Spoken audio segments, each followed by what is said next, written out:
在最近的几个视频中，我们注意到一个越来越明显的现象：菲利斯塔依然没有出现，镜头里的家依旧热闹，杜宾在田间忙碌，父亲坐在门口休息，小菲儿也时常出现在邻居的镜头里，一切看似正常，仿佛什么都没有改变。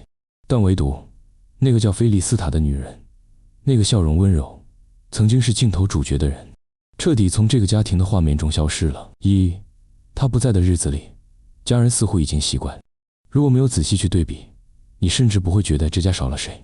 杜宾照样劳作，父亲照样生活，菲儿依旧可爱。在邻居的视频中，他们笑着聊天、吃饭、干农活、串门，但从头到尾，没有人提起菲利斯塔，没有问候，没有想念，没有解释，仿佛这个人从未存在过。很多网友在评论区表达了疑惑，他们为什么一句都不提？难道真的出了什么事？如果只是去探亲，为何没人解释？这种平静的反常的状态，反而让人更加不安。而杜宾的沉默，最让人难以理解。杜宾作为菲利斯塔的丈夫，理应最清楚她的去向，但无论是他出现在邻居的视频中，还是偶尔被网友提问，他都没有任何回应。有人在评论区问他，菲利斯塔去哪了？他没有回，也没有表现出情绪上的波动。这种沉默的处理方式，让很多网友觉得，是不是他们之间真的出了问题？但也有一些人选择理解，也许杜宾是为了保护隐私，不想让外界打扰。不过不得不承认，这种刻意回避的话题，无论动机是什么，都会让人产生更多的猜测。爷爷的平静更像是一种无奈。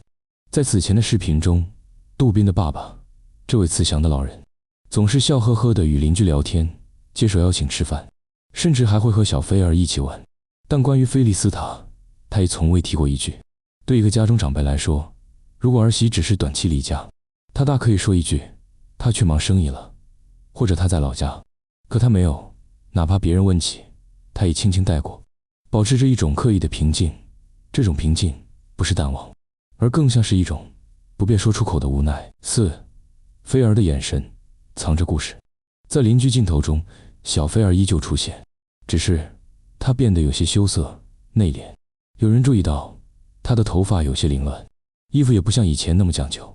但最让人心疼的是她那种小心翼翼的眼神。当邻居问起妈妈的时候，她只是笑笑不回答。或许她太小，不懂怎么解释，也或许她只是被叮嘱不要说。无论哪一种，都让人感受到一种空缺，那是母爱的空缺，是生活温度的缺席。邻居们的态度也耐人寻味。邻居的视频几乎成了外界了解这个家庭的唯一窗口。无论是刘婷还是王珊珊的妈妈，他们都和杜宾一家关系很好，但奇怪的是，他们也从未在镜头中提起菲利斯塔。明明之前菲利斯塔和他们相处融洽，为什么现在完全避而不谈？有人猜测，是不是团队在刻意淡化菲利斯塔的存在？是不是他们想把家庭形象重新定位？这种推测并非空穴来风，在自媒体的世界里，谁出现与谁被剪掉，往往意味着策略的调整。也许团队正在重新规划内容方向，也许他们选择让本地人主导镜头，而外国媳妇的角色被慢慢抹去。消失的背后，是家庭的选择还是无奈？对于跨国婚姻来说，文化差异、生活压力、身份手续，都是外人难以体会的复杂问题。也许菲利斯塔的缺席，并不是被磨除，而是一种暂时的选择。也许他在坦桑尼亚照顾豆豆，也许他因为签证问题暂时无法回国，也许他在处理家庭内部的矛盾。无论是哪一种，这份沉默背后一定有原因。但更让人感叹的是，他的家人似乎选择了不再提他。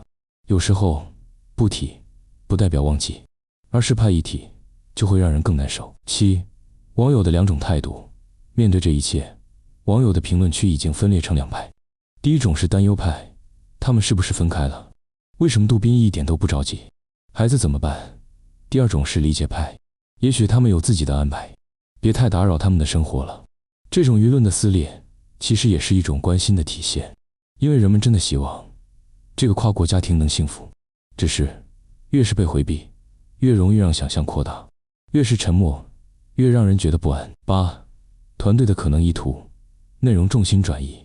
如果从内容运营的角度看，这一系列变化也可能是团队决策的结果。过去的故事以中非文化差异为卖点，而如今，当跨国元素的流量下降时，平台可能更希望凸显本土故事，例如爷孙情、农村生活、温情邻里等方向。于是，菲利斯塔的角色被淡化，镜头转向了更接地气的人物，杜宾、妍妍、邻居孩子。这种变化虽然从商业角度合理，但从情感层面，却让老粉丝们倍感失落。从主角到缺席，他的形象依然难忘。尽管镜头里已经没有他的身影，但网友们依然记得那个努力学中文、笑着做饭、善良大方的菲利斯塔。他让人们第一次看到一个真诚的跨国婚姻故事，让很多人相信文化可以融合，爱可以跨越语言。所以当他突然消失，大家不是责怪，而是不舍。那种不舍来自情感的共鸣，也是观众最真诚的心声。结语，真正的答案也许在沉默里。如今，杜宾和父亲菲尔依旧过着他们的生活，他们笑着干活聊天，像极了一场被剪掉部分镜头的家庭剧。而菲利斯塔就像一页被撕去的章节，我们知道它曾经存在，只是现在没人再提。或许有一天它会重新出现，告诉我们这一切的真相，但在那之前，我们也该学会尊重他的选择。有时候，沉默并非冷漠，而是一种保护，一种不想被打扰的平静。愿这个家庭，无论在镜头里还是镜头外，都能各自安好。也愿那个曾经带给我们笑容的菲利斯塔，无论身在何处，都平安幸福。